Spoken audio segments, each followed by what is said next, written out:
हा, जय बाबा. पण कसं काय झालं त्यांचं ते काय माहिती. ते ऍक्सिडेंट ऐकलं आम्ही. हा हा. डॉक्टर होते ना ते, एवढं मला माहित नाही, पण बातमी आहे ग्रुपवर, तर म्हटलं तुमच्यासोबत शेअर करावी. हे दोन डॉक्टर होती दोन वाटते, डॉक्टर. हा डॉक्टर होती ती.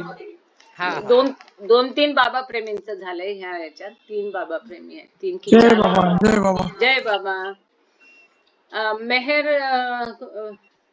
मेहर कुमार, मेहर शर्मा. जय बाबा, जय जय बाबा. जय बाबा. आज प्रेयर करोगे कि आरती?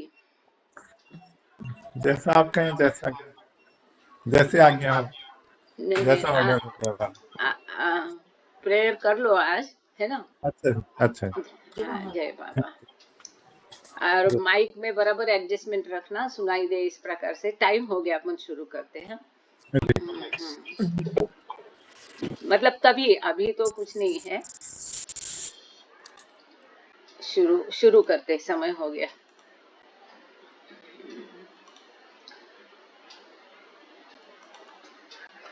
अवतार मेहर बाबा की जय. अवतार मेहर बाबा की जय. अवतार मेहर बाबा की जय. प्रियतम मेहर, हमारे बीच में आकर के आप हम सभी को आपके दर्शन और सहवास का आनंद देकर हमारा मार्गदर्शन कीजिए, यही आपसे गुजारिश. थैंक यू बाबा. जय बाबा. Beloved God, help us all to love you more and more, and more and more, and still yet more, till we become worthy of union with you. And help us all to hold fast to Baba's Daman till the very end. अवतार मेहर बाबा की जय. अवतार मेहर बाबा की जय. अवतार मेहर बाबा की जय. सभी को प्रेम पूर्वक जय बाबा. लिसन ह्यूमैनिटी अर्थात मानव सुन, ये किताब हिंदी में मानव सुन, इंग्लिश में लिसन ह्यूमैनिटी, ये किताब हम लोग पढ़ रहे हैं. अभी आज इसका 4था चैप्टर हम शुरू करेंगे. द न्यू वर्ल्ड कल्चर, कि नई विश्व संस्कृति कैसी रहेगी, नए विश्व का कल्चर, संस्कृति कैसी रहेगी. अब ये बात 1955 को लिखी है बाबा ने, और हम लोग ऑलरेडी नए जगत के कल्चर में, नए जगत की संस्कृति में हम लोग ऑलरेडी है ना. हम लोग उसको अनुभव कर रहे हैं. जो भी बाबा ने यहाँ लिखा है, हमारे विश्व के संस्कृति के बारे में पहले से बाबा ने बोल के रखा है. आज हम उसको अनुभव कर रहे हैं, हम उसके साक्षी हैं. तो ये प्रकरण है chapter number 4, English page number 142, Hindi page number 204. English 142, Hindi 204. The East has had and will continue to have great influence on the spiritual heritage of the world, and therefore upon the outlines of the new humanity. कितनी बड़ी बात है. बाबा ने हमेशा बार बार इसका उल्लेख किया है. भारत की महिमा को बार बार बाबा ने बताया है. और यहाँ बाबा वापस यही करते हैं कि आध्यात्मिक परंपरा पर पूरब का बहुत बड़ा प्रभाव रहा है. Great influence on the spiritual heritage of the world. पूरे संसार पर आध्यात्मिक परंपरा के बारे में पूरब का बहुत बड़ा प्रभाव रहा है.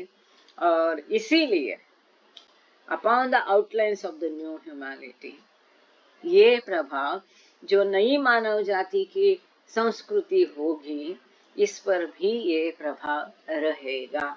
मतलब नए कल्चर पे, विश्व के नए कल्चर पे पूरब का प्रभाव जरूर रहेगा. आगे बाबा कहते हैं, for all its material backwardness. ये बहुत बड़ी बात है, वेरी इंपॉर्टेंट. हम लोगों को आँख खोल के देखना चाहिए, कान खोल के सुनना चाहिए. हमें इसमें कोई दुख नहीं होना चाहिए. For all its material backwardness, the east remains spiritual. भौतिकता में हम कितने भी पिछड़े हुए होने दो, विश्व लोग हमको समझने दो ये पिछड़े हुए हैं, लेकिन आध्यात्मिकता में पूरब जो है हमेशा ही आगे रहेगा. मतलब कितना भी भौतिक दृष्टि से हम पिछड़े होने के बावजूद हमारा आध्यात्मिकता बनी रहेगी। For ages, it has been the home of avatars, prophets, masters, seers, and sages, whose contribution to the spiritual evolution of humanity has been unparalleled. कि युगों से हम जब देखते हैं तो यह कई अवतार, मुनि, संत, साधु संत, ऋषि मुनि, सद्गुरु, इनका पूर्व निवास स्थान रहा है, और जिसका इन सब का, ये अवतार, ये सद्गुरु, ये संत, साधु, मुनि, इनका सब मानव जाति के आध्यात्मिक विकास में अतुलनीय योगदान रहा है। हम यदि देखेंगे, कई सारे अवतार जो है पूरब में ही हुए हैं, कई सारे सद्गुरु पूरब में ही हुए हैं। अब जितना हमें इतिहास अभी का पता है उतना हम पीछे जाएंगे तो काफी सारे पूरब में है, भारत में है।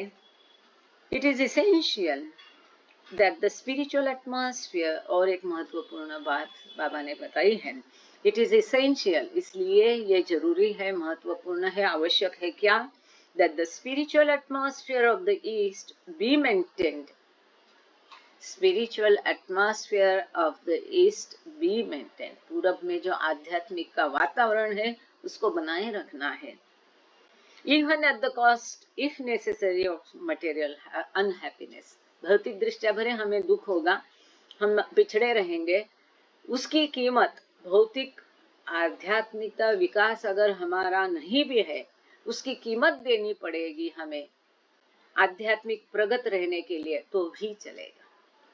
If the East spiritual power and value are retained, the suffering of her people will finally be supplanted by happiness. यदि पूरब की जो ये आध्यात्मिक शक्ति है, आध्यात्मिक पावर है और महत्व है, महत्ता है, इसको सुरक्षित रखा गया, इसको अगर बनाए रखा गया तो उसके निवासियों के हिस्से में जो कुछ दुख आता है वो अंत में सुख में बदल जाएगा, अंतिम एवरलास्टिंग हैप्पीनेस में बदल जाएगा, कायम रहने वाले सुख में बदल जाएगा। ये भौतिक सुखों के सुख तो क्या परमानेंट नहीं रहते हैं, एवरलास्टिंग नहीं रहते हैं, नाश होने वाले होते हैं, लेकिन वो अनंत आनंद जो है, जो कभी नाश नहीं होता है, ऐसे अनंत के भागी पूरब के लोग रहेंगे यदि वो अपनी आध्यात्मिक शक्ति बनाए रखते हैं। ये बहुत महत्वपूर्ण है, अंजन है। आगे, The current problems of the East are more complex in some ways than those the West is required to solve. कि पश्चिम की तुलना में उनको जो समस्याओं से जूझना पड़ता है, जो समस्याएं उनको सुलझानी पड़ती है, उसकी कंपैरिजन में, उसकी तुलना में पूरब के प्रश्न जो है, समस्याएं जो है, अधिक जटिल है कई तरीके से। Men of all races, creeds, cults and religion are to be found in the East. जैसे हम सब जानते हैं कि पूरब में सभी जाति, पंथ, संप्रदाय, मतों के, धर्मों के लोग रहते हैं। Although this lack of racial and cultural uniformity has presented difficulties in developing solidarity in the national life of the East, it must not be regarded as being an unrelieved handicap.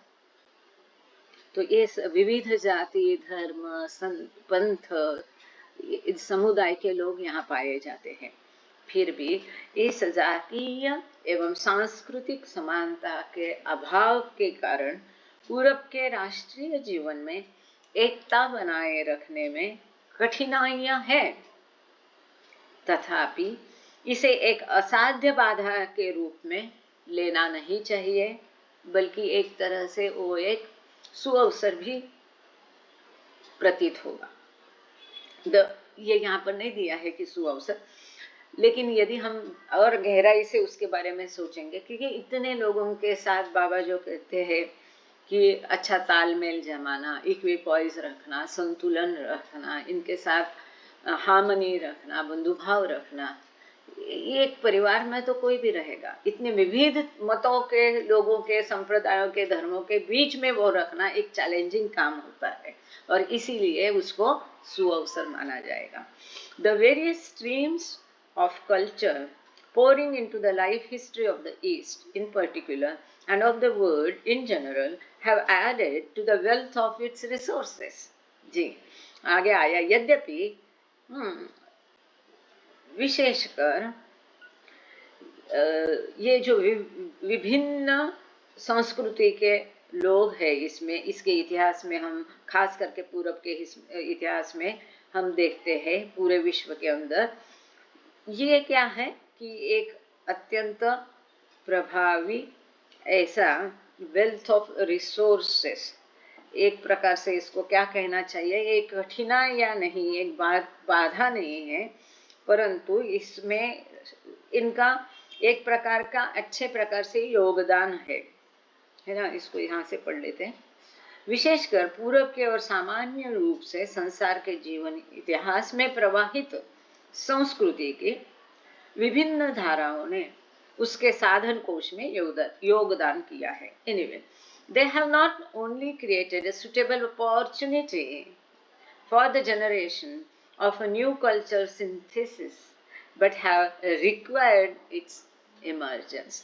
कि ये जो विभिन्नता है, इनके कारण इन्होंने एक केवल नया सांस्कृतिक समन्वय के लिए जो अवसर होता है, वो अवसर ही केवल प्रदान नहीं किया है, परंतु इसके प्रादुर्भाव की मांग की है।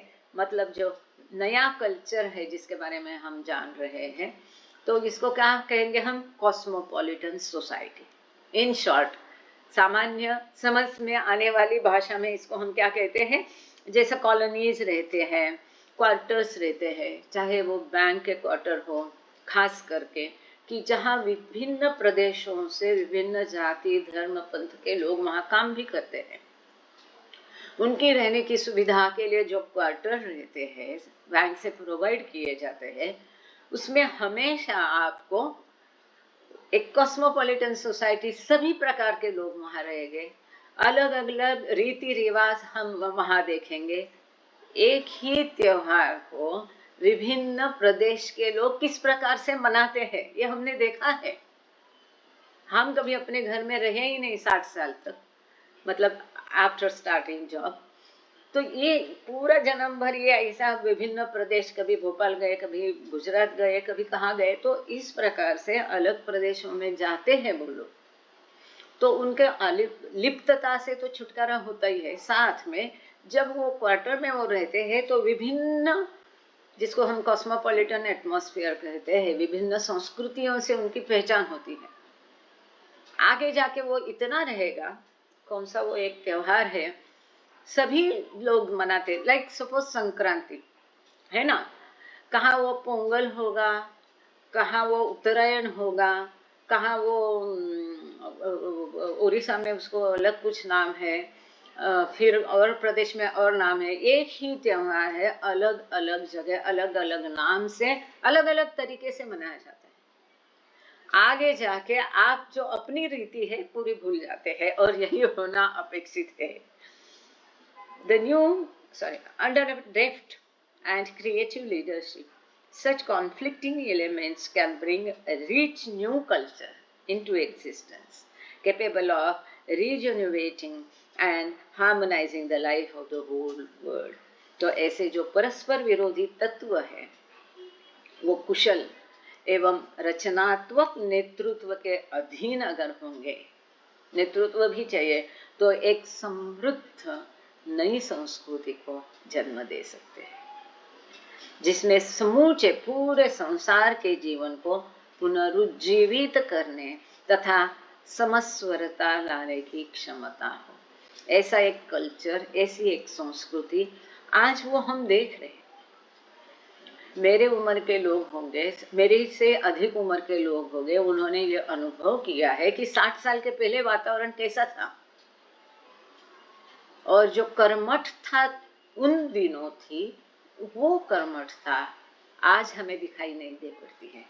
आज की अगर यंग जनरेशन को आप देखेंगे, बाबा प्रेमियों को देखेंगे, एमपीआर में देखेंगे, वो जो सहवास होता है उसमें देखेंगे, अलग अलग विभिन्न प्रदेशों से आए हैं, लेकिन आप उनको मार्कआउट नहीं कर पाएंगे, मतलब उनको चुन नहीं सकेंगे, आप नहीं बोल सकेंगे ये कौन से प्रदेश से आया, क्योंकि सभी का पहराव अभी एक जैसा ही हो गया है। सभी जीन्स या पैंट्स पहनेंगे, ऊपर टी शर्ट या सदरा पहनेंगे, आप बिल्कुल नहीं समझोगे उनको इकट्ठे लाएंगे उस समुदाय को। सही बात है कि नहीं, कि ये प्रदेश से है, ये पहनावे में कल्चर चेंज हो गया।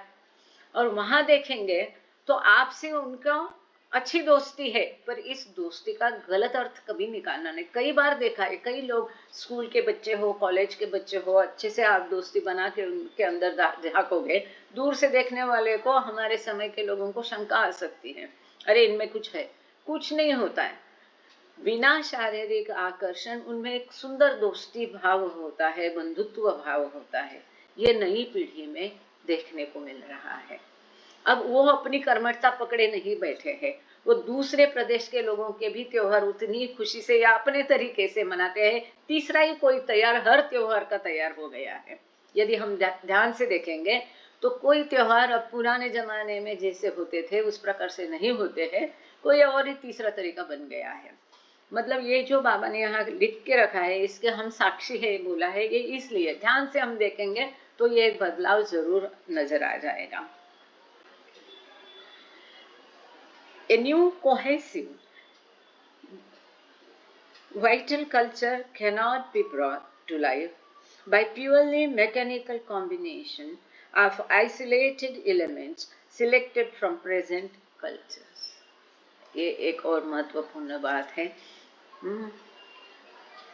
हाँ जी, तो एक नई मिली जुली संस्कृति जो है, वर्तमान संस्कृतियों में से चुने गए विभिन्न तत्वों के केवल यांत्रिक संयोजन मात्र से अस्तित्व में नहीं ला जा सकती है।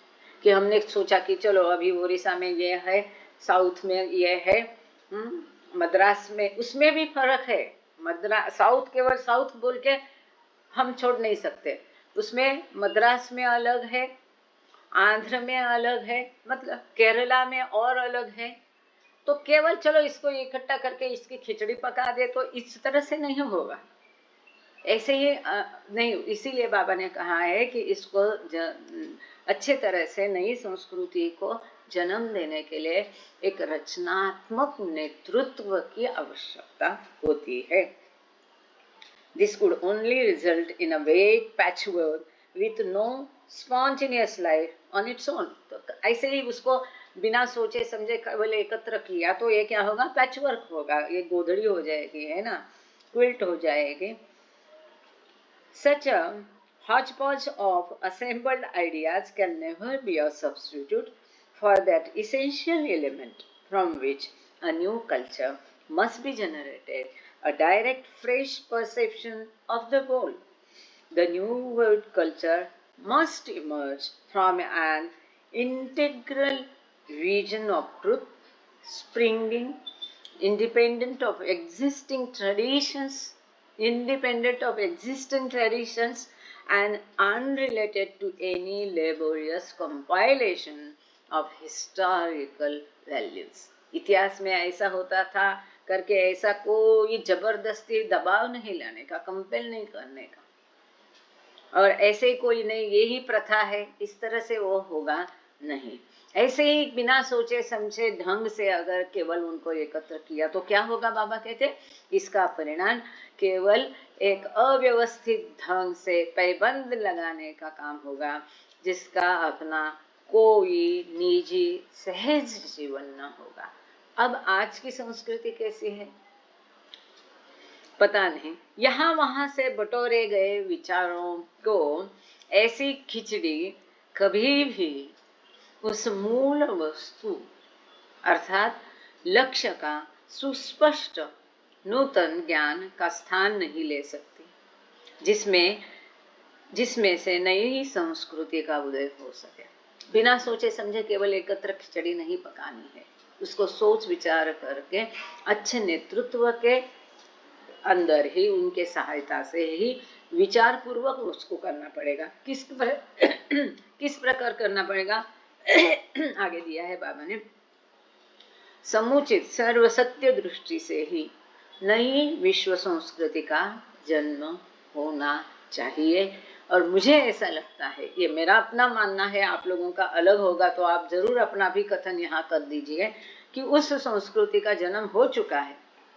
बाबा की मौजूदगी में ही उन्होंने ये काम कर दिया है कि विभिन्न देशों से, विभिन्न धर्मों के, विभिन्न जाति समुदाय के बच्चों के लिए उन्होंने स्कूल खोल के इसका ओपनिंग ऑलरेडी कर दिया है।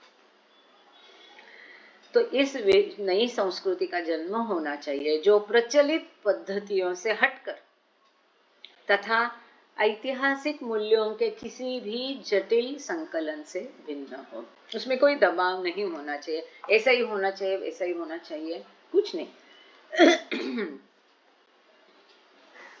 अब ये जो मैंने उदाहरण दिया आपको, कितना लोगों को ये पसंद है जो क्वार्टर्स का उदाहरण दिया, क्योंकि मेरे घर में, जय बाबा, मेरे घर में कभी हम लोगों को कोई रीति पता ही नहीं थी, क्योंकि कोई संभालते ही नहीं थे। पिताजी के पास कोई भगवान नहीं थे, वो क्या होता है, वो प्रदक्षिणा डालते ना, वट पूर्णिमा, हाँ, तो वो भी पता नहीं था क्या करना है, किस प्रकार करना है। पड़ोसन ने बोला अरे नहीं नहीं चलो चलो करनी है, साथ में ले गए, तो मुझे कुछ भी पता नहीं था कि किस, हमारी ही पद्धति पता नहीं है, तो औरों के फिर क्या क्या है, उनके यहाँ ये है, उनके ये, मैंने आँख खोल के देखा है, क्योंकि मैं पहले वो काकू की मार्फत से अपनी पद्धति थोड़ी बहुत जान गई। फिर दूसरे लोग क्या कर रहे हैं, दूसरे प्रदेश में गए, वो लोग क्या कर रहे हैं, ये जान के नजर खोल के देखते हैं, तब पता चलता है कि अब कोई पद्धति रही नहीं, आगे आगे जाके वो पद्धति भी चेंज होती गई। The new world culture, the new world culture born from the new humanity. Okay, the new world culture born from the new humanity and its integral vision will automatically involve a cultural synthesis. अपने आप ही होगा, ये जो नई मानवता, नई संस्कृति होगी, इसमें से अपने आप ही एक सुंदर सांस्कृतिक समन्वय होगा जो आज हमें देखने को मिलता है, ऐसा मेरा मानना है। द विजन दैट इंस्पायर, और आगे और भी बदल होगा। द विजन, क्योंकि और तो अभी 700 साल में से 100 साल ही गए हैं, और 600 साल में क्या क्या होता है आगे की आने वाली पीढ़ी देखेगी। The vision that inspires the new culture will be comprehensive. अब जिस विजन से, जिस दृष्टि से नई संस्कृति को प्रेरणा देने वाली जो नई दृष्टि होगी, वो इंटरनली व्यापक होगी, अंतर्दृष्टि व्यापक होगी। It will vision that is will be comprehensive, सर्वसमावेशक होगी। नई संस्कृति को नए जन्म देने वाली ये नई दृष्टि सर्वसमावेशक होगी, कॉम्प्रिहेंसिव होगी। It will not deny the value of diverse traditions, जो विविध प्रकार की रीतियां है, कर्मठता है, कृति है, इसको वो नकारेगी नहीं। nor will it merely accord them patronizing tolerance, और केवल सहिष्णुता के रूप में वो सहिष्णु भाव रखेगी, वह विभिन्न परंपराओं की महत्ता से इनकार नहीं करेगी, और न ही वह केवल उनके प्रति विशेष रूप से सहिष्णु होगी, मतलब उसमें लिप्त नहीं होगी, उससे कोई लगाव भी नहीं होगा।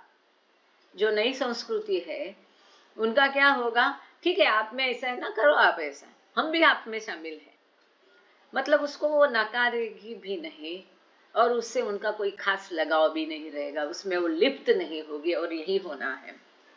दैट इज वेरी इंपॉर्टेंट, क्योंकि उसके फिर बाबा कर्मठता क्यों बताते नहीं करना है, कि उसमें बंधन होते हैं, संस्कार निर्माण होते हैं, तो उससे लगाव नहीं रहेगा तो बंधन भी नहीं रहेंगे, इसलिए this is very important. It will not deny the value of diverse traditions nor will it merely accord them patronizing tolerance. On the contrary, उसके विपरीत, it will entail active appreciation of the diverse religions and cultures. तो विभिन्न धर्म और संस्कृति के लिए वो सक्रिय मूल्यांकन करेगी, इसमें क्या सही है, क्या गलत है, क्या ठीक है, क्या नहीं है। भाई अभी गर्मी होगी, ठंड के दिन खत्म हो गए, मॉइस्चराइजिंग चाहिए, तो तिल का उपयोग, उसका तेल जो होता है अच्छा होता है, शरीर में जाना चाहिए, एसिडिटी नहीं बढ़ेगी, त्वचा मुलायम होगी, वो जो भी है उसका वो मूल्यांकन करेगी। वो पूछते हैं मंगलसूत्र क्यों पहनना, बताओ उसका क्या फायदा है, बैंगल्स क्यों पहनना है, उसका क्या महत्व है, कान में क्यों डालना है, इसका क्या महत्व है, और ये समझ के बताने वाले लोग भी है, तो उसका मूल्यांकन वो करेगी। दिस वास्ट विजन ऑफ, ये मैं केवल उदाहरण दे रही हूँ, ये सिंपल उदाहरण है, और कई प्रकार की संस्कृति होती है। This vast vision of truth can not be limited by any creed, dogma और सेक्ट। ये मानवता, नई मानवता और उसकी ये अविकल्प जो कल्पना है, इससे उत्पन्न होने वाली नई विश्व संस्कृति में आपस आप एक सांस्कृतिक समन्वय होगा।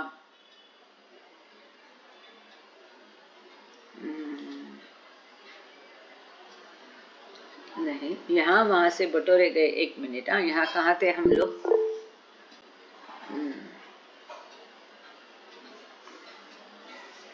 यहाँ थे, it will entail active appreciation of diverse religions and the vast vision of truth cannot be limited by creed, dogma.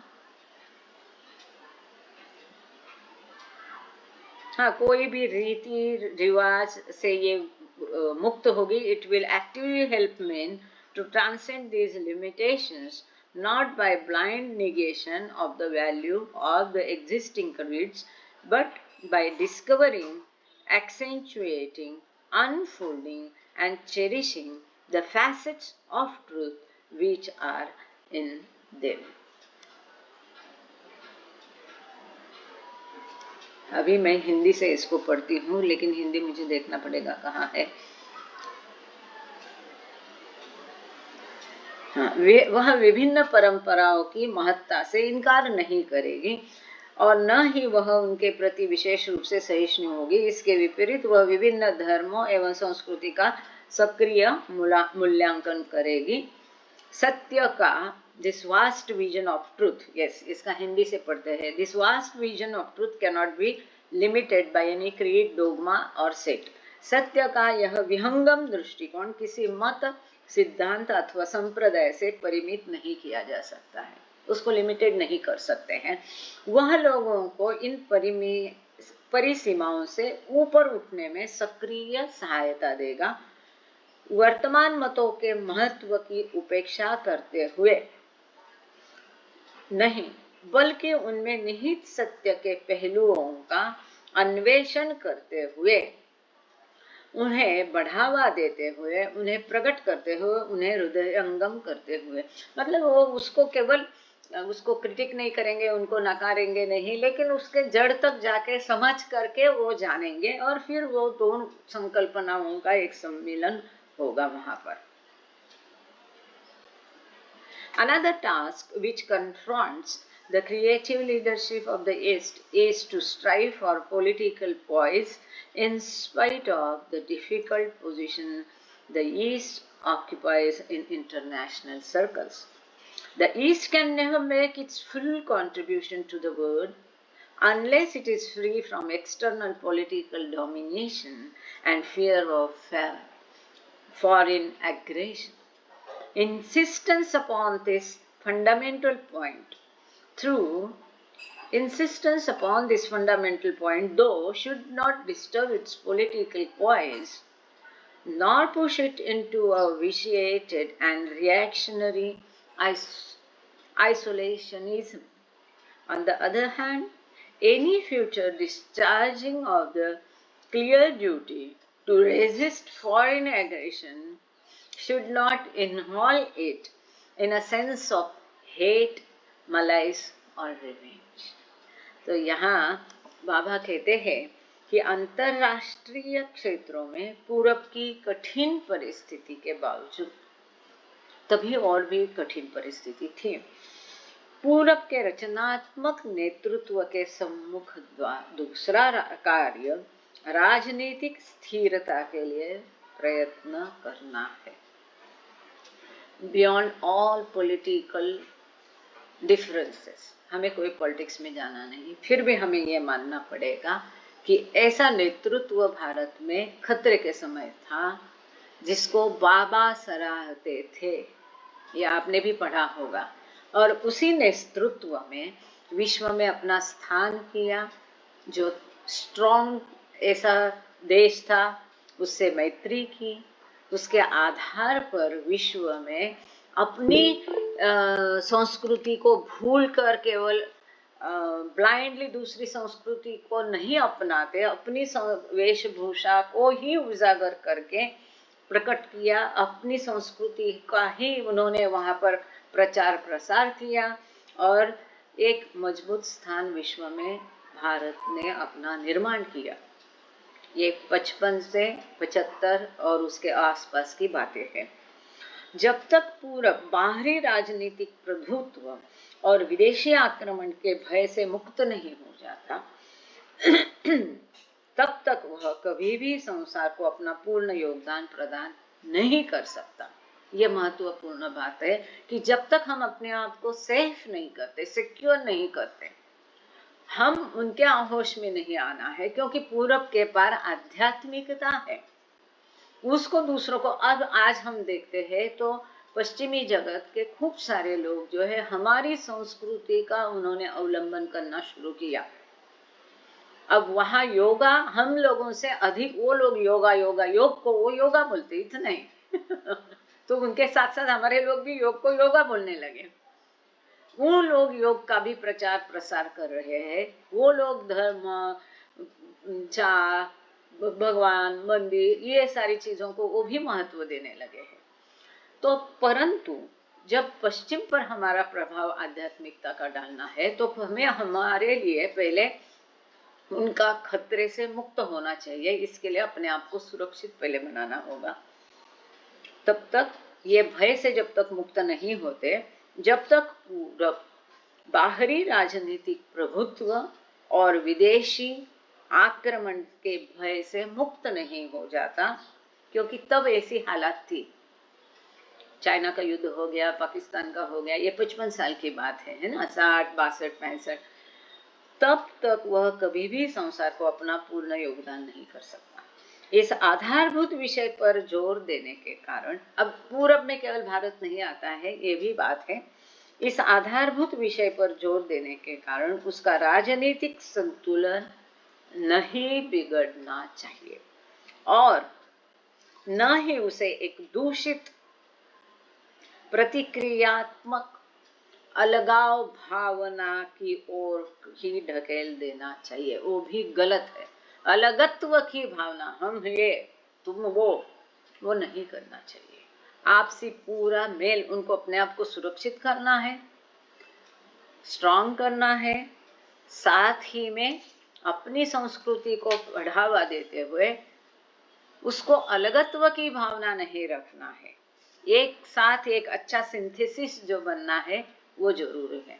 दूसरी ओर भविष्य में विदेशी आक्रमण के प्रतिरोध में स्पष्ट कर्तव्य पालन, उसे घृणा, द्वेष अथवा प्रतिशोध की दुर्भावना में न फंसाए पाए, इसका ध्यान रखना चाहिए। यह अत्यंत महत्वपूर्ण बात है।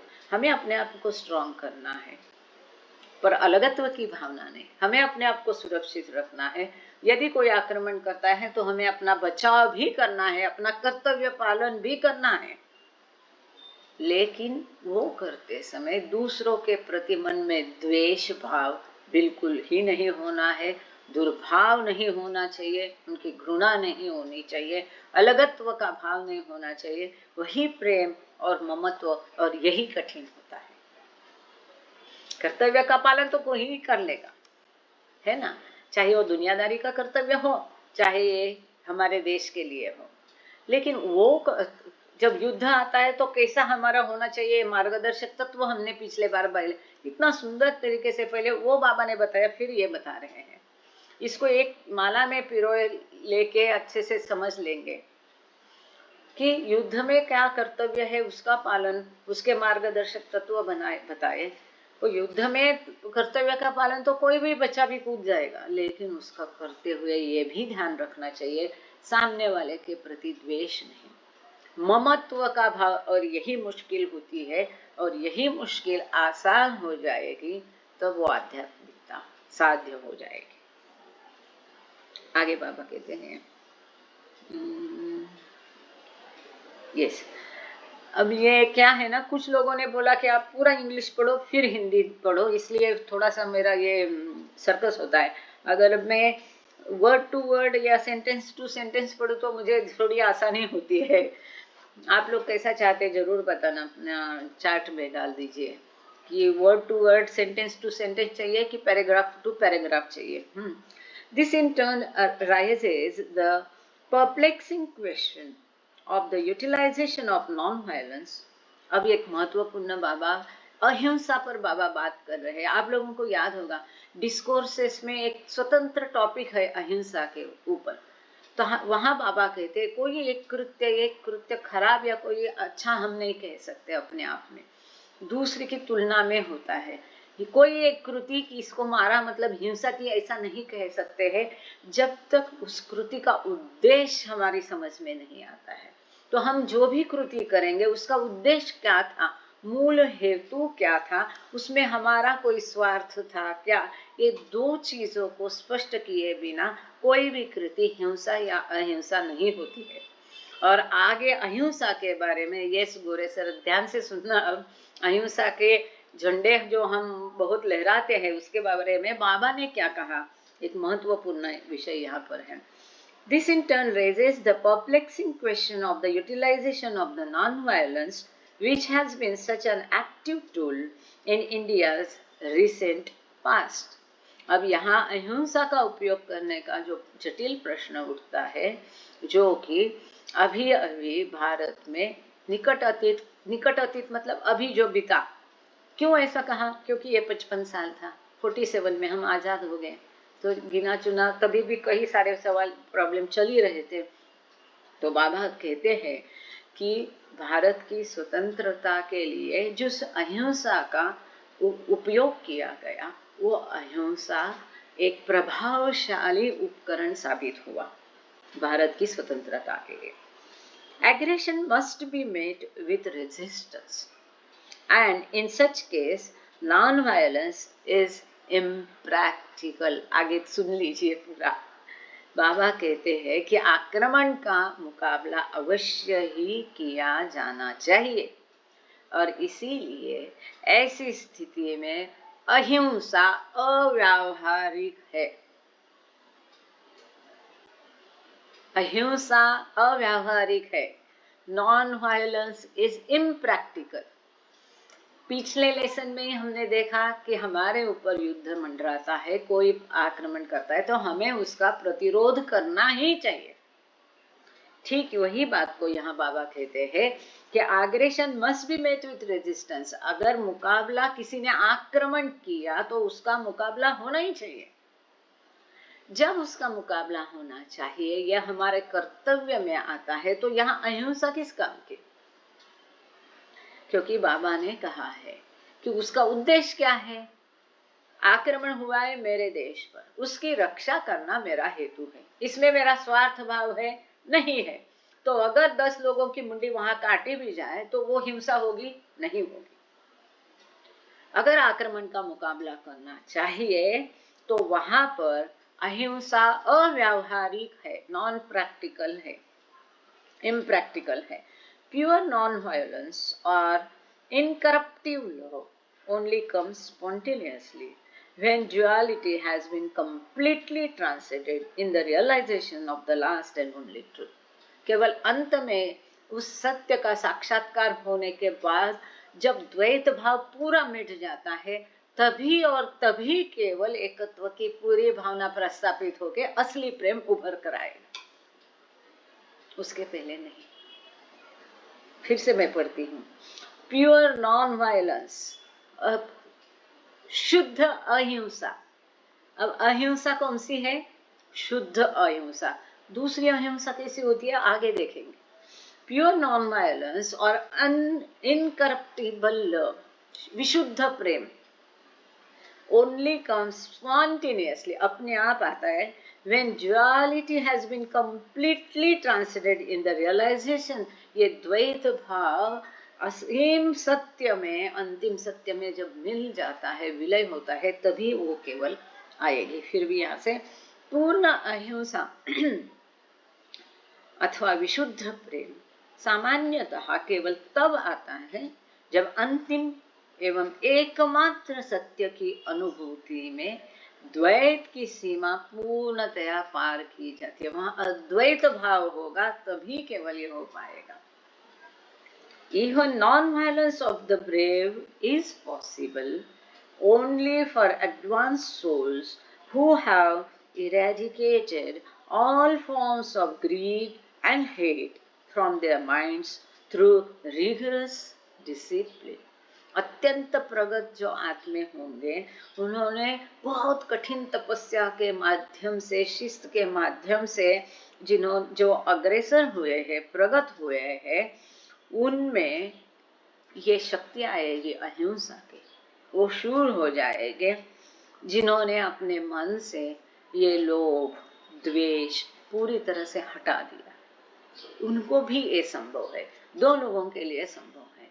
एक वो जिन्होंने सचमुच में सत्य का साक्षात्कार किया है, अद्वैत भाव प्राप्त किया है, वहां द्वैत मिट जाएगा। दूसरे वो एडवांस सोल्स जिन्होंने कड़ी शिस्त के माध्यम से, कड़ी मेहनत से आध्यात्मिक प्रगति पाई है, और जिनके मन से जिन्होंने लोभ और द्वेष को हटा दिया है, ऐसे जो आत्मा है वो भी इस अहिंसा का अवलंबन कर सकते हैं। शूरवीर की अहिंसा भी केवल उन उन्नत आत्माओं के लिए संभव है जिन्होंने कठोर संयम द्वारा अपने मनों से लोभ एवं घृणा से सभी रूपों को समूल नष्ट कर दिया है। आगे बाबा कहते हैं, for the masses it is undesirable to adhere to external non-violence when it is a question of clear duty to resist aggression in their own defense or in the defense of weaker brothers. यहाँ बाबा ने स्पष्टतया अहिंसा को group के द्वारा अवलंबन के लिए धिक्कारा है। समुदाय के लिए बाबा कहते हैं, ये बाह्य external non violence is again another important word. हमारे मन में बहुत उनके लिए द्वेष है, क्रोध है, और बाहर से हम केवल प्रतिकार नहीं करें, ये तो कायरता है। तो बाबा यही कहते हैं कि मासेस के लिए, जन समुदाय के लिए undesirable adherence to external non violence, undesirable ऐसा नहीं होना चाहिए। अनिच्छा, अनैच्छिक जो है, जिन उनकी खुद की इच्छा नहीं है, उनको लगता है उठ के दो मारे, और वो जबरदस्ती केवल मन में द्वेष है और बाहर से अहिंसा दिखा रहे हैं, that is not good. बाबा कहते हैं, for the masses it is undesirable to adhere to external non-violence when it is a question of clear duty to resist aggression in their own defense or in the defense of weaker brothers. अपने जो असहाय भाई बहन है उनकी रक्षा करना जब हमारा कर्तव्य है, हमारी खुद की रक्षा करना जब हमारा कर्तव्य है, when it is a part of duty, ऐसे में जो हमला होता है उसका मुकाबला करना ये स्पष्टतया हमारी ड्यूटी है, कर्तव्य है। ऐसा कर्तव्य का जब सवाल उठता है तो पूरे जन समुदाय के लिए अनैच्छिक रूपया केवल बाहरी अहिंसा अच्छी नहीं है।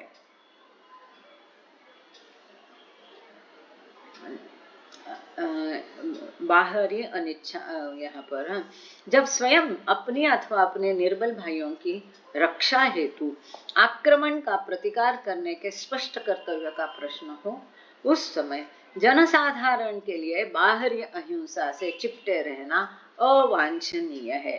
It is not desirable.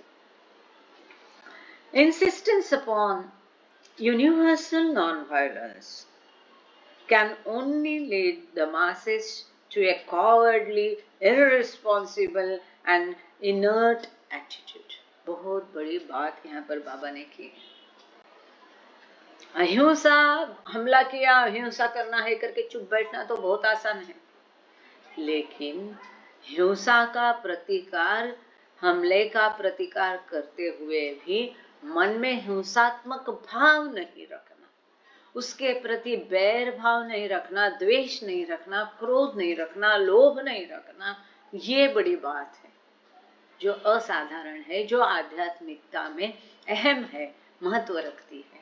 इसके लिए बाबा आगे कहते, सार्वलौकिक अहिंसा पर जोर देना जन समूह को केवल कायर, उत्तरदायी और जड़ वृत्ति की ओर ले जा सकता है। इस प्रकार से पूरे समूह को अहिंसा का पाठ पढ़ाना मतलब उनमें एक कायरता, डरपोक उनको बनाने जैसा है। वापस पढ़ती हूँ, insistence upon universal non violence, ऐसा विश्वात्मक अहिंसा के लिए आग्रह करना can only lead the masses to cowardly, irresponsible and inert attitude. गैर जिम्मेदार, डरपोक और इनर्ट एटीट्यूड, जड़त्व की तरह वो जन समुदाय को ले सकता है। इस प्रकार से true love is no game for the faint hearted and the weak. जिसका दुर्बल हृदय है, जो स्वयं दुर्बल है, इसके लिए असली प्रेम कोई खेल नहीं है। It is born of strength and understanding. असली प्रेम जो है समझदारी से और ताकत से ही आता है। अब आप बोलोगे ताकत कैसे? इसका मैं एक छोटा उदाहरण देती हूँ। आपने देखा है कि अब्दुल्ला पकरवान जो है पहले जन्म में काफी आगे बढ़ चुका था, उसकी कोई भूमिका तक वो पहले जन्म में गया, लेकिन उस दैवी प्रेम को उसका हृदय बर्दाश्त नहीं कर पाया और हार्ट अटैक से उसकी मृत्यु हो गई थी। किसकी? छोटा बाबा अर्थात अब्दुल्ला पकरवान मेहरा प्रेमाश्रम का, जो इस जन्म में 6वीं भूमिका तो जिसने प्रवास किया पहुंच गया। उसके पहले जन्म में आध्यात्मिक प्रगति उसने इतनी की, उसको वो झेल नहीं पाया और हार्ट अटैक से उसकी मृत्यु हो गई। अब एस्पेंदर वेस्ली का हम पढ़ रहे हैं द बॉयज में, अगले मंगलवार को आएगा, उसको जरूर सुनना आप लोग। वो कहते हैं कि जब ये प्रेम से मैं इतना बाधित हो जाता था और फिर मुझे लगता था कि मेरे हृदय पर बहुत जोर आ रहा है, तो मैं वो बाबा के, जो बाबा में समा जाता था, उसको थोड़ा बाहर करके थोड़ा टहलने जाता था और उसको कम करता था। मुझे पता था कि मेरा हृदय इसको बर्दाश्त नहीं कर पाएगा। So true love is not a game for the faint-hearted or the weak. It is born of strength and understanding. इसीलिए पिछले मंगलवार को, इसी मंगलवार को जब हमने देखा कि आपके पास बहुत शक्ति आ जाएगी तो उसका उपयोग प्रेम के लिए करिए, तब हम समझ नहीं पाए कि प्रेम और शक्ति इकट्ठे कैसे हो सकते हैं। लेकिन ये बात सच है, आप करके देखिए। जब आप बाबा में बहुत ज्यादा जाओगे, वो प्रेम जब जबरदस्त होगा तो you will have heart pains. Anyway आगे चलते हैं, और भी उसका अर्थ हो सकता है। एनीवे सच्चा प्रेम भीड़ों और दुर्बल लोगों का खेल नहीं है। तो यहाँ पर भी ये है ना कि युद्ध बिना किए, अहिंसा करके तो कोई भी शांत रह सकता है, लेकिन कर्तव्य की भावना से युद्ध करके भी उसके लिए मन में प्रेम भाव रखना साधारण बात नहीं। उसके लिए फौलाद का मन होना चाहिए, बोलते हैं ना, ऐसी कहावत भी है हिंदी में, लिख दीजिए कोई। तो ये है, तो शक्ति और समझदारी से ही ये उत्पन्न होता है। आगे बाबा कहते हैं, in its enthusiasm for the highest ideal, wise leadership can never afford to lose sight of the relative and principle. Practical. अपने उच्चतम आदर्श को पाने के उत्साह में कुशल नेतृत्व सापेक्षता और व्यावहारिकता की उपेक्षा नहीं कर सकता है। दूसरी भाषाओं में जो लीडरशिप है, नेतृत्व है, उसको प्रैक्टिकल व्यावहारिक भी होना चाहिए, है ना। अपने उत्साह में नेतृत्व को, उसके आदर्श तत्वों के लिए नेतृत्व को अव्यावहारिक नहीं होना चाहिए। बाबा कहते अपने आदर्शों के उत्साह में नेतृत्व को अव्यावहारिक नहीं होना चाहिए। दूसरी भाषा में उनके नेतृत्व के आदर्श कितने भी बड़े हो, वो आदर्शों के प्रति उनको व्यावहारिकता ही अपनानी होगी। बहुत बड़ी बात है, आज के नेतृत्व को भी एक ठीक से लागू पड़ती है, कहीं का भी वो नेतृत्व हो। Human evolution proceeds by gradual stages from selfish violence to unselfish violence, and then from non-violence of the brave to the pure and incorruptible non-violence of truth as infinite love.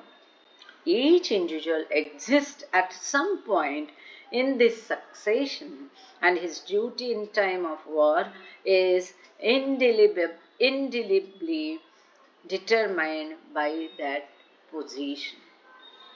तो बाबा कहते हैं मानवीय विकास स्वार्थी और हिंसा की अवस्थाओं से होकर धीरे धीरे निस्वार्थ हिंसा की दिशा में, और फिर शूरवीर की अहिंसा से लेकर अनंत प्रेम रूपी सत्य की अहिंसा की ओर अग्रसर होता है। मतलब पहले जमाने में देखो कैसा होता था, ये मेरा प्रदेश, उसके लिए मार छोड़ लड़ाई होती थी। तो बाबा कहते हैं कि मनुष्य का विकास जो है ये स्वार्थी हिंसा से लेकर धीरे धीरे निस्वार्थ हिंसा की दिशा में, और निस्वार्थ की हिंसा की दिशा से लेकर शूरवीर की अहिंसा से गुजरेगा, और वहां से शूरवीर की अहिंसा से लेकर वो समय गया अभी 47 में, वो प्रेम रूपी सत्य की अहिंसा उसके तरफ अग्रसर होता है। प्रत्येक व्यक्ति इस क्रम में किसी एक बिंदु पर स्थित होता है, सारे नहीं होंगे, हर एक का अपना एक स्टेशन होगा, और युद्ध काल में उसका कर्तव्य आवश्यक रूप से उसकी उस स्थिति विषय से निश्चित होता है, वो जिस स्थिति में है। जिसे किसी ने बहुत आध्यात्मिक प्रगति कर ली है तो उसके लिए अहिंसा, जो कोई ईश्वर साक्षात्कार प्राप्त है उसके लिए अहिंसा, जिसको बाबा ने यहाँ से क्या कहा है, अहिंसा से लेकर अनंत प्रेम रूपी सत्य की अहिंसा, जो सत्य की अहिंसा में स्थित है। हर व्यक्ति का स्टेशन अलग है, तो सभी के जथे के रूप में हिंसा या अहिंसा के लिए प्रेरित नहीं किया जाना चाहिए, वो गलत है। जो जहां स्थित है वो अपनी स्वभाव के अनुसार, अपनी स्थिति के अनुसार उसको रिस्पॉन्ड करेगा, ये महत्वपूर्ण बात है। आगे बाबा कहते हैं हजम नहीं होगी लेकिन सत्य है, बाबा कहते हैं तो स्वीकार करना पड़ेगा। ऑन नैरोनेस लिमिट्स लॉ, जितना अभी please renew explain but not in pure Hindi. Okay, thank you. ठीक है सुषमा जी। अब बाबा क्या कहते हैं कि प्रत्येक एक व्यक्ति, देखो हम इतने सारे लोग हैं, प्रत्येक के आध्यात्मिक स्थिति अलग है, उसी हिसाब से हम आगे बढ़ेंगे। प्रत्येक की आर्थिक स्थिति अलग है, प्रत्येक का शूरत्व अलग है, प्रत्येक की शरीर रचना अलग है, निडरता अलग है। युद्ध के लिए क्या चाहिए, मजबूत आदमी होना चाहिए, तभी वो युद्ध कर पाएगा। मेरे जैसे दुबले, मतलब नॉट साइज वाइज, दुबला इंसान है, नाजुक है, नहीं कर सकता है, जो खुद ही अपने पैरों पर ठीक से नहीं खड़ा हो पा रहा है, वो युद्ध के लिए खड़ा हो पाएगा देश के लिए? ऐसे तो उसके कारण सेना हार सकती है कि नहीं? तो अपना भारत में बहुत अच्छा है कि जो उसे सक्षम है उन्हीं को मिलिट्री में भर्ती किया जाता है, बराबर है कि नहीं? आप थोड़ी देर अपना वीडियो ऑन रखे तो अच्छा होगा, कोई भी 2-4 लोग, और खास करके सुषमा जी। अब हम देखेंगे वेलेंस्की ने क्या किया यूक्रेन में, दबाव डाल के लोगों को लड़ने पर दबाव डाल, चाहे वो महिलाएं हो, बुजुर्ग हो, पुरुष हो, सबको जबरदस्ती उसकी इच्छा के खिलाफ उन्होंने उनको वहां पर पकड़ के रखा कि तुमको लड़ना ही पड़ेगा, देश छोड़ के तुम नहीं जा सकते, तुमको यहाँ रहना ही पड़ेगा। यदि जेलेंस्की जो भी है वो इस तरह से दबाव नहीं डालता तो आधे से ज्यादा 75% लोग तो ऐसे ही यूक्रेन छोड़ के भाग जाते थे, जैसे बाकी लोग गए, छोटे गए, महिलाएं गए, बुजुर्ग गए कुछ। लेकिन उसने जाने नहीं दिया। ये जबरदस्ती लड़ना है, उसी प्रकार से जबरदस्ती अहिंसा भी नहीं अपना सकते कि नहीं वो मार रहा है फिर भी तुम हाथ नहीं उठा के बैठो। इसको जो बाबा ने कहा एक्सटर्नल नॉन वायलेंस कहा इसको बाबा ने, कि बाहरी दृष्टया उसको अहिंसा से नहीं जवाब दे सकते हैं, वो अंदरूनी आनी चाहिए, मन से आनी चाहिए, उसको मन से, हमारे मन से हमको उसको प्रेम भाव आना चाहिए। अब यहाँ पर बाबा जो कह रहे हैं कि हर एक व्यक्ति अलग एक स्टेशन पर है हम में से। अब वहां पर बाबा ने स्टेशन सीमित किए हैं, वो जो गॉड रियलाइज्ड है एक स्टेशन है, वो जो आध्यात्मिक दृष्टया प्रगत है, वो जो हिंसा का प्रतिकार कर कर भी जिसके मन में बंधुत्व भाव है, वो जो कर्तव्य पालन कर रहा है। हर एक व्यक्ति अलग अलग स्टेशन पे है। जब युद्ध होगा तो जहां अपने देश में तो स्वातंत्र्य है, लड़ना है कि घर में बैठना, इसका मुभा दी जाती है ना, यहाँ कोई दबाव नहीं कि सबने कंपलसरी। आपका वीडियो क्यों नहीं ऑन है? मैंने यहाँ से बंद तो नहीं किया वीडियो का, नहीं तो वीडियो तो चालू है। यस, तो उनको लड़ने के लिए कोई यहाँ मजबूर नहीं किया जाता है। तो ऐसी स्थिति में जो जिस स्थिति में है, मानो कोई युद्ध हो गया, अब कोई गॉड रियलाइज्ड है, उसके लिए तो वो युद्ध करने वाले और युद्ध को झेलने वाले दोनों एक है, क्योंकि उसमें द्वैत भाव नहीं है, अद्वैत भाव है, तो वो कुछ भी नहीं करेगा। उसकी रिस्पॉन्स कैसी रहेगी? अहिंसा की रिस्पॉन्स होगी। जो आध्यात्मिक दृष्टया बहुत प्रगत है और बहुत कड़ी मेहनत से उसने डिसिप्लिन रखा है, जिसके मन में कोई लोभ नहीं, कोई द्वेष नहीं है, सारे प्रिय है, मेरे है, अपने हैं, वो भी अहिंसा से उसका प्रतिकार करेगा। लेकिन जिसके मन में सत्ता की अभिलाषा है, जिसके मन में देश प्रेम है, जिसके मन में कर्तव्य भावना है, जो एकदम स्वाभिमानी है और जो स्ट्रांग भी है, वो तीनों क्या करेंगे? युद्ध में भागी होंगे, युद्ध का मुकाबला करेंगे, वो आक्रमण का मुकाबला करेंगे। मतलब उनकी प्रतिक्रिया कैसी हुई? उनकी हिसाब से हुई।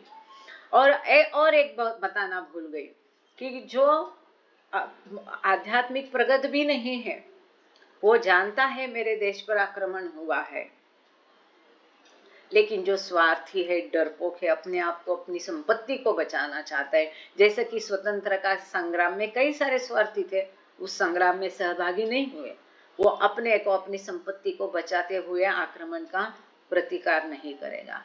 दूसरा एक होगा जो डरपोक है, वो भी प्रतिकार नहीं करेगा, और एक है जो दुर्बल है, वो भी प्रतिकार नहीं कर सकता है, वो तो ऐसे ही मरा जाएगा।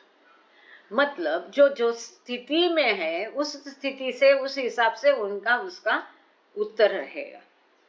Is that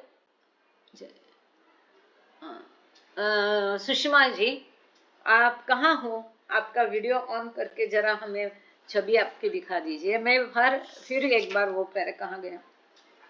For the masses, it is enthusiasm. On narrowness limits down.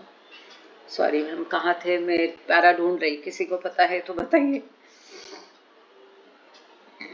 उसकी स्थिति अपने उच्चतम, हाँ, तो ये थे, each individual exists at some point in this succession and his duty in time of war is indelibly determined by that position. युद्ध के समय में वो जिस हालात में है, इन शॉर्ट, अभी यही सादा उदाहरण ले लीजिए, कोई स्ट्रांग है, देश प्रेम भरपूर है, निस्वार्थ है, लोभी नहीं है, तुरंत देश के लिए लड़ बैठेगा। और जो स्वार्थी है, अपने आप को बचाना चाहता है, वो या जो दुर्बल है, लड़ना नहीं चाहता है, लड़ना नहीं जानता है, जिसमें ताकत नहीं, वो उसका मुकाबला नहीं करेंगे, उनकी स्थिति के हिसाब से वो मुकाबला होगा। Is that video is on from beginning? पता नहीं, मैं आपको समझ में आ गया सुषमा जी? आप यहाँ जो होता है हैंड वगैरह उससे करिए, मुझे नहीं मालूम ये क्या है। Okay, thank you. आगे चलते हैं। ऑल नैरोनेस लिमिट्स लॉ, सभी प्रकार की संकीर्णता, लिमिटलेसनेस है ना, कंजूसी जिसको बोलते हैं, नैरो माइंड जिसको बोलते हैं, उदार मन नहीं रहता है ना। तो ये जो ऐसे नैरो माइंडेड रहते हैं, सभी प्रकार की नैरोनेस, सभी प्रकार की संकीर्णता है ना, वो प्रेम को मर्यादित करती है। प्रेम कैसा अमर्याद है, वहाँ दिल कैसा दरिया होना चाहिए है ना, वहाँ संकीर्णता, संकुचितता उपयोगी नहीं है प्रेम के लिए। वो प्रेम को मर्यादित, संकुचितता प्रेम को मर्यादित करती है। अब कोई कहेगा ये मेरे जाति का नहीं, ये मेरे धर्म का नहीं, ये मेरे स्टेटस का नहीं, ये मेरा हिसाब का नहीं, इसका रूप नहीं है, ये सब क्या है? ये प्रेम को मर्यादा बांध देती है। ये संकीर्णता हो गई, नैरोनेस हो गया, संकुचितता हो गई। In the East, as in the rest of the world, humanity is breaking itself into narrow groups based upon caste, creed, race, nationality, religion or culture. बाबा बोल रहे हैं कि पूरब में और बाकी भी विश्व में आज मनुष्यता अपने आप में संकुचित दलों में विभाजी जा रही है। ऐसे दल, ऐसे ग्रुप जो जात, राष्ट्रीयता, धर्म, संस्कृति के आधार पर है। देख रहे हैं हम आज, ये सही बात है कि पूरी मानवता भिन्न भिन्न दलों में विभाजी गई है। क्यों? संकुचित विचारों के कारण। फिर मैं भारतीय हूँ, तुम अमेरिकन हो, ये भी हो गया। मैं हिंदू हूँ, तुम मुस्लिम हो, ये भी संकुचित हो गया। ये जात पात, धर्म, मत भिन्न, संस्कृति, हमारी कल्चर अलग है, तुम वेस्टर्न कल्चर वाले हो, हम ईस्टर्न कल्चर वाले हो, ये सब क्या है? इसमें मनुष्यता बांटी गई है। All this is due to ignorance, अज्ञान के कारण है। वास्तव में हम अलग नहीं है, एक है। प्रिजुडाइस, मन में पहले से कोई अलग भाव है, एंड सेल्फिशनेस, स्वार्थ के कारण है ये सब। It can only be mended by fostering a spirit of mutuality which will derive its strength from a sense of the inviolable unity of all life. यह स्थिति केवल और केवल पारस्परिक सामंजस्य, आपसी सामंजस्य की भावना के साथ ही इसको निपटाया जाता है। आपसी सामंजस्य होगा, बंधुभाव होगा, बाबा जिसको कहते हैं ब्रदरहुड होगा, आपसी सामंजस्य रहेगा। उस स्थिति, उस भावना से ही इस स्थिति का निपटारा किया जा सकता है। अपनी शक्ति समस्त जीवन की अनुल्लंघनीय ऐक्य भावना से प्राप्त करेगी। मैं इंग्लिश में पढ़ के फिर कहती हूँ। It's be mended by fostering a spirit of mutuality, आपसी सामंजस्य, which will derive its strength, आपसी सामंजस्य रहेगा तो शक्ति रहेगी। From a sense of the inviolable unity of all life, एकता रहेगी। और एकता नहीं होने का मतलब अज्ञान है। तो वो और मैं दो नहीं, अलग है, ये भाव रहेगा, तब इस प्रकार से स्थिति को, संकुचित स्थिति से निपटारा किया जा सकता है, निपटा जा सकता है।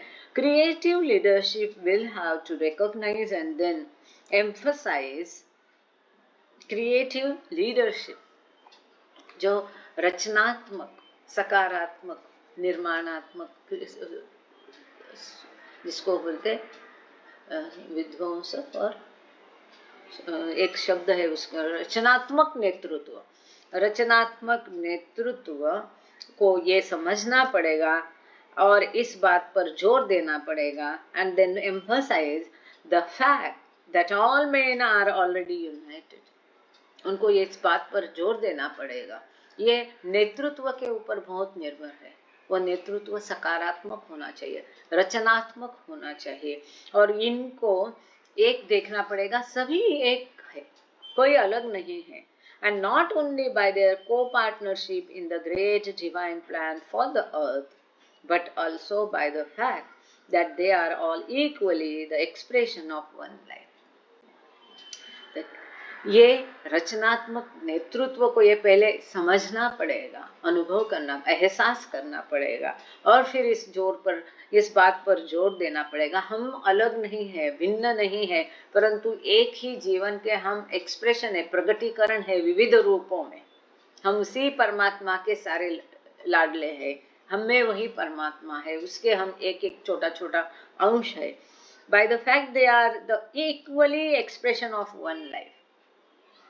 एक ही जीवन का एक प्रगटीकरण है, और ये आपसी सामंजस्य से ये सब बातों को निपटाना पड़ेगा. इस प्रकार से वो समझदार रचनात्मक नेतृत्व को जो डिवाइन प्लान इस पृथ्वी के लिए बनाया गया है, दैवी प्लान में, दिव्य दैवी प्लान में उनको सम्मिलित होना पड़ेगा. किसको?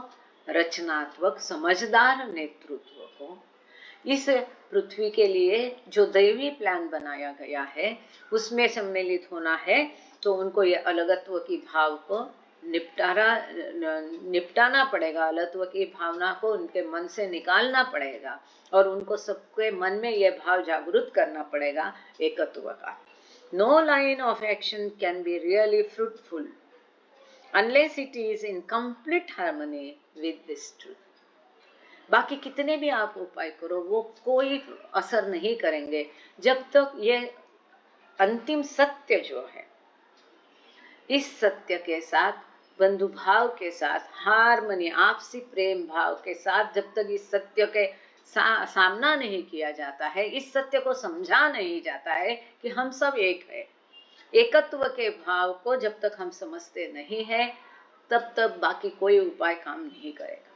There must be love for friend and foe, goodwill, patience and forbearance. उसमें शत्रु मित्र सबके लिए मन में प्रेम चाहिए, सद्भाव चाहिए, धैर्य चाहिए, पेशेंस चाहिए, धीरज चाहिए, और टॉलरेंस, सहन शक्ति चाहिए. Man must try to remedy his own defects instead of clamoring about the faults of others. हर में कोई दोष है. हमें हमेशा, हम जब दूसरों के दोष देखते हैं, हमें सोचना चाहिए कि I am also not perfect. मैं भी परिपूर्ण नहीं. हम जब दूसरों के दोष देखते हैं तो हमें ये समझना पड़ेगा कि जैसे उसमें दोष है, उसके गुणों को ढूंढने की कोशिश करो, क्योंकि हमें ये समझना पड़ेगा मुझ में भी कुछ दोष है, उसमें भी कुछ दोष है, तो मुझ में अगर कुछ गुण है तो उसमें भी गुण होंगे. तो बाबा कहते कि कभी भी दूसरों के दोषों को मत देखो, उनके गुणों को देखो. तो यहाँ पर आगे बाबा कहते हैं man must try to remedy his own defects. तो दूसरों के दोष देखने के बदले हम में जो दोष है उनको सुधारने की हमें कोशिश करनी चाहिए. ये बाबा ने कहा है man must try to remedy his own defects. दूसरों के दोष देखने के बदले हमें अपने दोष सुधारना चाहिए. हर समाज में इसके लिए सुंदर कहावतें हैं है ना. अच्छी बुरी लैंग्वेज में हर समाज में इसके लिए सुंदर सुंदर कहावतें हैं. कोई हिंदी वाली चाट में डाल दीजिए, अगर बात का मतलब समझ में आ गया है तो मुझे यहाँ हिंदी मराठी की इस चीज पर आधारित का जो कहावतें हैं वो चाट में आप लोग डाल दीजिए. क्या कि दूसरों को, अपने दोषों को ढक के रखते, दूसरों के दोष देखते हैं. तो बाबा क्या कहते हैं, अपने दोषों को सुधारो, दूसरों के दोषों को मत देखने के बदले. The world will soon realize that neither cults, creeds and ceremonies on the one hand, nor passionate starving for material welfare on the other can ever bring about real happiness, but that selfless love and universal brotherhood can accomplish it. तो बाबा कहते हैं ये एक तरफ हर प्रकार के कर्मकांड, क्रिया, कलाप, सेरेमनी, उत्सव, ये सब एक तरफ, दूसरी तरफ है भौतिक आबादी, सुबत्ता. इस तरफ ये दोनों भी असली आनंद, असली खुशी, असली सुख दे नहीं सकता है। ना ही आपने कर्म कांड और धार्मिकता और ये, ना ही भौतिकता के पीछे पड़ के वो आपको ये दोनों भी सुख नहीं दे सकते हैं। केवल और केवल निस्वार्थ प्रेम, वैश्विक बंधु भाव ही आपको असली आनंद दे सकते हैं, असली खुशी दे सकते। कितनी बड़ी बात है, कितना बड़ा सेंटेंस है। हर एक के फेसबुक और जो भी आपके अकाउंट है, कहाँ कहाँ क्या क्या होता है ना, वो दूसरा क्या होता है, टेलीग्राम में क्या क्या आजकल बहुत है, वो मुझे नाम भी नहीं आते हैं। हम बाबा आदम के जमाने के हैं, तो ये जो अब है इसमें ये सेंटेंस आपका आना चाहिए, the world will soon realise that neither cults, creeds, and ceremonies on the one hand, nor passionate striving for material welfare on the other, can ever bring, हाँ thank you, Instagram सब में डाल दीजिए ये sentence, can ever bring about real happiness, but that selfless love and universal brotherhood, निस्वार्थ प्रेम और वैश्विक बंधु भाव ही वो असली आनंद देगी, can accomplish it. The future of humanity is in the hands of those who have this vision. विश्व का भविष्य उनके हाथ में है जिनको ये दृष्टि है। कौन सी दृष्टि? ना ही भौतिक सुबत्ता, ना ही ये कर्म कांड असली सुख दे सकता है, खुशी दे सकता है, परंतु निस्वार्थ प्रेम और वैश्विक बंधुभाव है ये असली प्रेम दे सकता है। And the role of the East in that future will be an irreplaceable one if it needs its spiritual and human resources together into a creative synthesis of its ancient heritage. और ये जो दृष्टि निर्माण करनी है, इसमें पूरब को अपनी भूमिका अदा करनी होगी, उसका जो प्रचंड पुराना एंशंट, क्योंकि सबसे पहले पृथ्वी विश्व निर्माण हुआ तो यहाँ से हुआ है, इसके लिए इसको एंशंट भारत कहा जाता है। इतना समृद्ध वारसा इसको है इसके लिए क्योंकि वो बरोबर है। अब हिंदी में आने दो, इतना समृद्ध जो आध्यात्मिक हेरिटेज है, वारसा इस भारत भूमि को, क्योंकि वो उत्पत्ति बिंदु के अर्थात ईश्वर के बहुत नजदीक है, बियॉन्ड गॉड स्टेट से, और इसीलिए उसको जो एंशंट हेरिटेज जो है, उसका जो एंशंट हेरिटेज को क्या कहेंगे, मानव जाति का भविष्य उन लोगों के हाथ में है जिनमें यह अंतर्दृष्टि मौजूद है, और भविष्य में पूरब की भूमिका का अद्वितीय स्थान होगा यदि वह अपने आध्यात्मिक एवं मानवीय साधनों को अपनी सनातन परंपरा के रचनात्मक संयोजन में समाविष्ट कर ले। मतलब ये ईस्ट को है, पूरब को इस प्रकार का दृष्टिकोण, कौन सा दृष्टिकोण? निस्वार्थ प्रेम और वैश्विक बंधुभाव का दृष्टिकोण प्रगत करने में, उसका बीजारोपण करके उसको और बढ़ावा देने में पूरब को अपनी अहम भूमिका इसमें अदा करनी होगी। इररिप्लेसेबल कहा है बाबा ने, भविष्य में ये पूरब को ही करना पड़ेगा, और कोई ये कर नहीं सकता है, जिसको अपने आध्यात्मिक और मानवीय संसाधनों को इकट्ठा करके ये कार्य अदा करना होगा। और यहाँ पर चैप्टर नंबर 4 पूरा हो गया। अब इसी के साथ में आगे हम बढ़ेंगे chapter number 5, notes on freedom. स्वतंत्रता के ऊपर बहुत सुंदर बाबा ने यहाँ दिया है, लेकिन उसके पहले अब जब यह चैप्टर पूरा हो गया, छोटा चैप्टर था, महत्वपूर्ण था, अगर किसी को कुछ कहना है, पूछना है तो बताइए, और आपकी क्या राय है, यहाँ रुके कि आगे का चैप्टर शुरू करें, क्योंकि आगे का चैप्टर वैसे भी बड़ा है और एक सेशन में तो वो होगा नहीं, अगला सेशन भी उसको शायद लगेगा, या आज उसको हम पूरा कर सकते हैं, वो भी छोटा ही है। कितना लोग चाहते हैं कि हम आगे पढ़े? अभी